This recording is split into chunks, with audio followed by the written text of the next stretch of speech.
Good day, guys. In today's video I shall be discussing chapter 9 of Tsotsi, quite a long chapter. Now what is important to realize is that this chapter is a break in the timeline of the narrative, in a sense that chapter 8 ends off with Tsotsi in his room, and it's a Sunday evening and he's got the baby there and he's thinking and contemplating, and suddenly this big memory from his childhood comes to the forefront of his mind. And chapter 9 is that memory. It is that flashback to his childhood. In fact, we learn that he's 10 years old at the time of this memory. On page 105, we learn about there being a mother and being a grandmother there in the room with him. And he's on the floor with some cotton reels and he's trying to think of a game to play. But it is a positive memory because there is that sense of belonging and family. There's no father. He's never met his father. But we find out that the father is in fact coming home tomorrow. On page 106 it talks about everything is where and how it should be, and he is comforted. Okay, and then the grandmother asks her daughter, or Tsotsi's mother, when is your husband coming home? And she says, no, he's coming home tomorrow. It's been many years, but she's going to wait for him. He will come. Then we go to page 107. Now look at 107, those words there in pink, real positive words. Words like laughing, hugs, and warmth, again, suggest the level of love that Tsotsi experiences, that he can remember in this memory. So even though, it's all he knows and they're not living exactly the greatest life, he takes comfort in the fact that he's surrounded by these two much bigger people in his life, in his world. That's why he has so much respect for them. And it talks about how the grandmother he was a little bit scared of because she pinched his bum once when she caught him doing something wrong, and she often looks at him, she never laughs at him, that kind of thing. So he's content in a sense.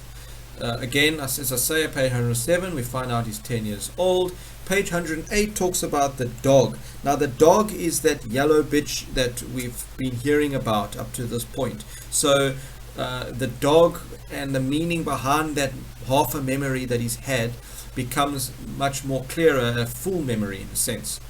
We learn about the dog was straining at the end of the chain which kept her tied to a fence pole. She used to play with Tsotsi, running up to his feet, rolling over on her back with her legs curled in the air so that he could scratch her belly with his toe. But then we find out that a few weeks ago she had actually changed, doesn't really play with him anymore, and that's because the dog is in fact pregnant. Page 109, it talks about how the father was coming tomorrow, and of course Tsotsi is so excited about this because he's never met him and the wife hasn't seen her husband for a long time. And the words that have been used over the years to describe the husband to Tsotsi by his mother makes Tsotsi think that this man is almost godlike. He's like the best thing ever. Words such as laughing, big-handed, holding love, gentle man, laughing man. Okay, so he feels like even though he hasn't had a father like most kids growing up, it's okay because when this man does come home, he will be such a great man. Everybody will see that he is like amazing. And it talks about how he's going to take them and fly them away to better times and things like that. And he thinks to himself, well, maybe he's covered with feathers because his mom said that he was soft and full of love. So he's got this image in his mind of this great, great man. Then it talks about how, after supper, the grandmother goes to bed. Now she stays in a little room outside of the main room, and Tsotsi and his mom stay there, and they get into bed and they've just got like a blanket, and they obviously cuddle up next to each other because it's in the winter months and it's really, really cold and they don't have lots of blankets. And Tsotsi falls asleep at the bottom of page 110, and he has this dream, and it is a nice dream, and it is about his father carrying them away, holding on by a handful of feathers they are, because the father has feathers. All of them laughing because the father was flying them away to better times, flapping his arms like a bird. Sky ahead was blue, the sun bright and warm, lots of birds flew abreast of them, etc. It's a positive dream. It's a nice dream. but it becomes scary. It takes a turn at the top of page 111. And the reason for that is because there's a noise in reality in the middle of the night that Tsotsi's subconscious recognizes and then incorporates that into his dream before he wakes up. So what is actually happening is outside, people are banging stones against the lampposts, and that is the official kind of warning to the community that you must run away and hide because the police are coming on another raid, you see. And so in the dream, those stones kind of are incorporated because suddenly the sky goes grey and then hail, bigger stones falling hard and cruel, forcing them lower, and the stone struck his father's head with a short dull note like hitting something iron, etc. He then wakes up and he hears this, and their door to their room is broken open, and the police come in with their torches and that. They find the mother, they grab the mother.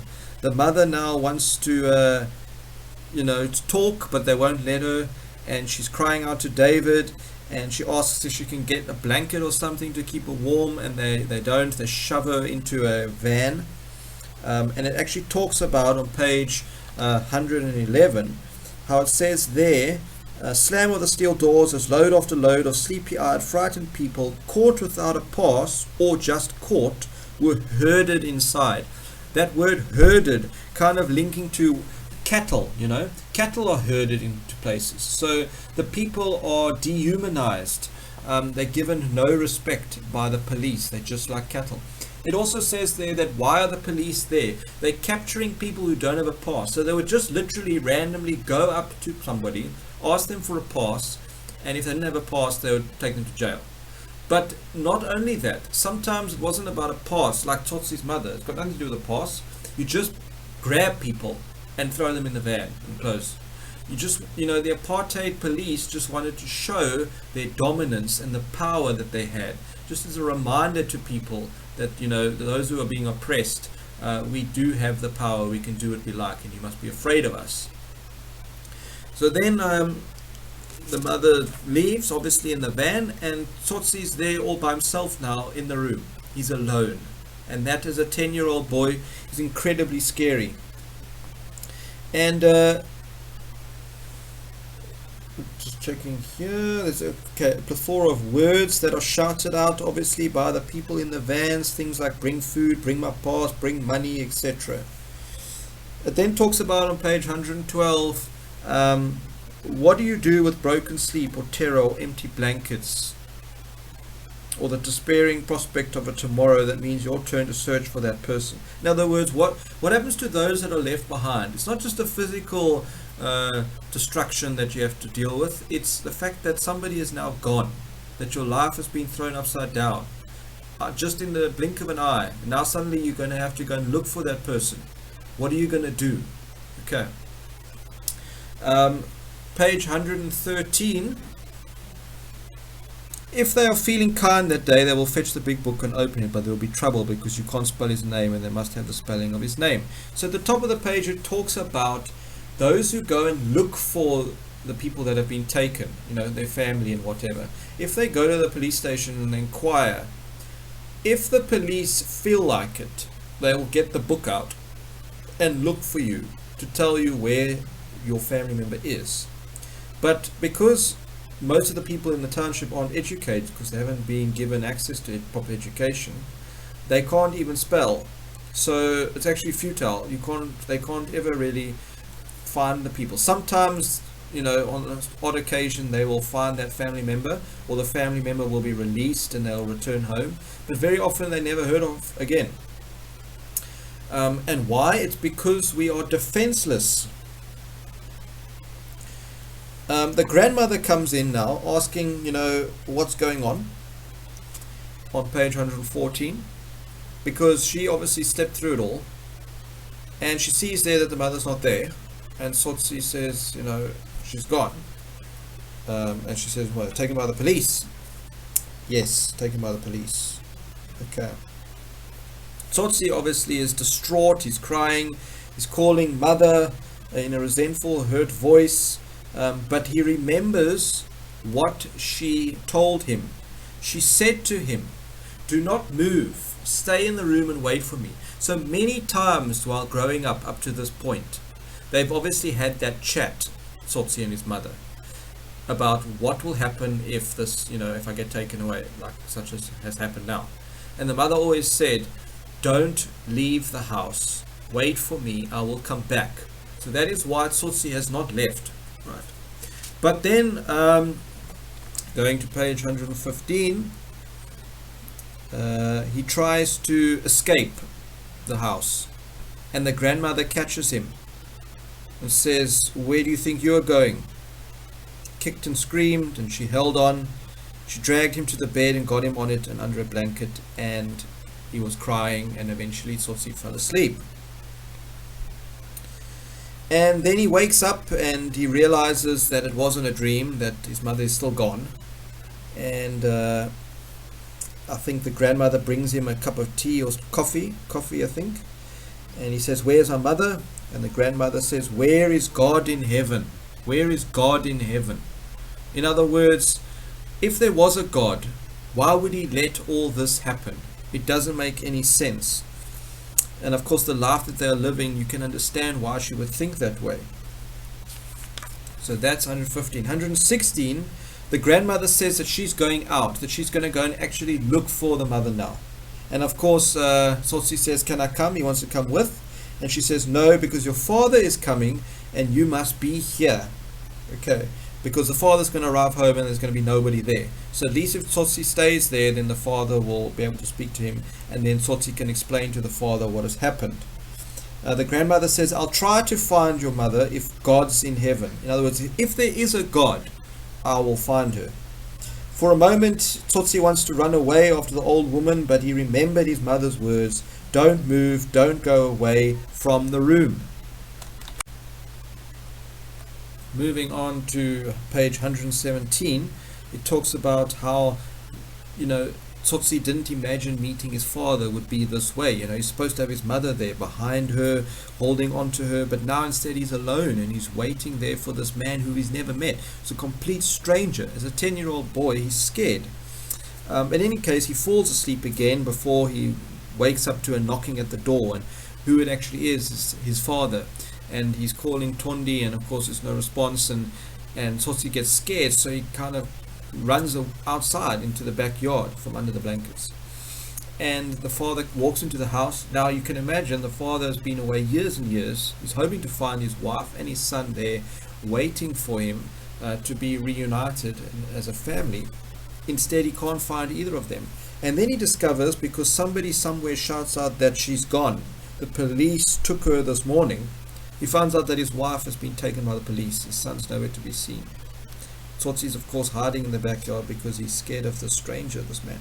Now, the first incident that Tsotsi has of his father is his father kicking the dog and breaking its back. Now, you can imagine how that is so the opposite of how his mother had described this man. He was supposed to be a big man, laughing, full of love, had these feathers, possibly as wings because he was soft, etc. But now, because of his anger, discovering that the police have taken his wife, for some reason he takes his anger out on the dog and breaks its back.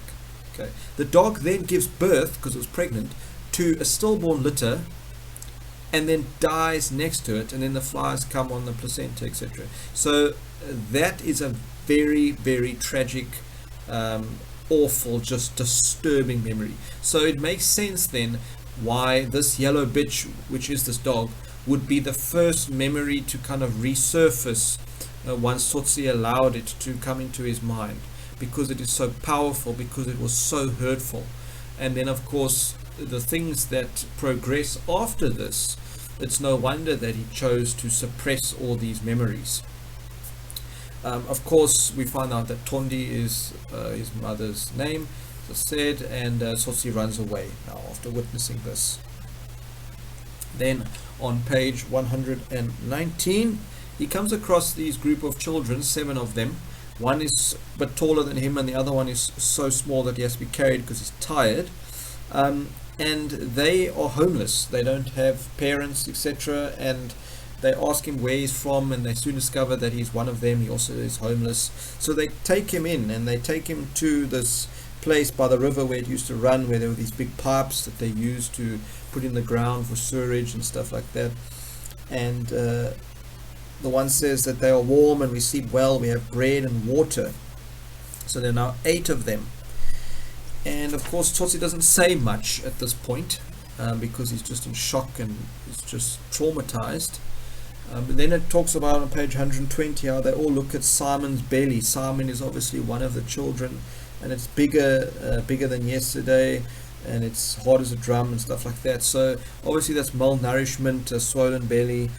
Just goes to show the lives that these children are living. And then it talks about like Willie. They said he's going like Willie. So that lets the reader know that this is not the first time that one of the children has suffered this kind of malnutrition and like Willie. In other words, Willie probably died. So this child's probably going to die as well. Because it says, since Willie was no more and the new one had no name, why not call Tsotsi Willie? They don't know what his name is. He hasn't said what his name is yet.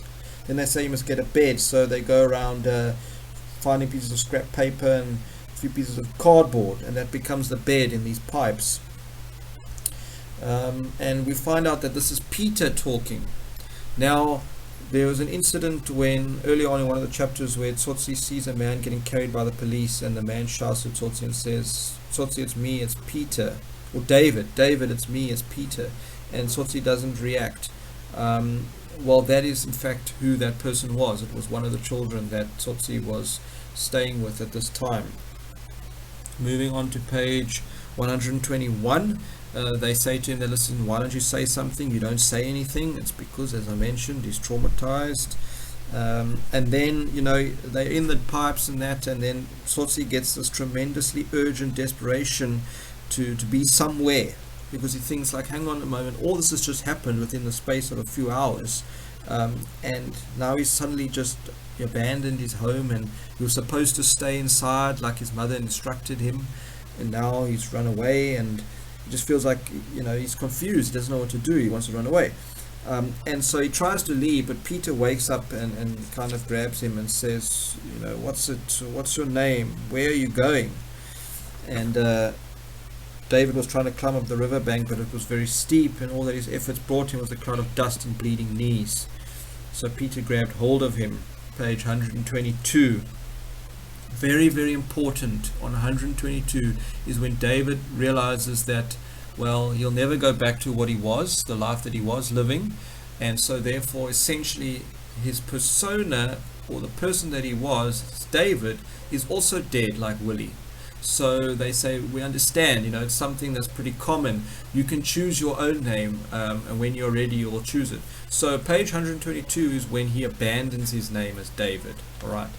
Then page 123 talks about the loneliness that he experienced. And this is all insight into how he became the persona of Tsotsi that we see at the start of the novel. In a life that was only a few hours old, they, the gang, were the only memory, the only people, and he waited longingly for their return.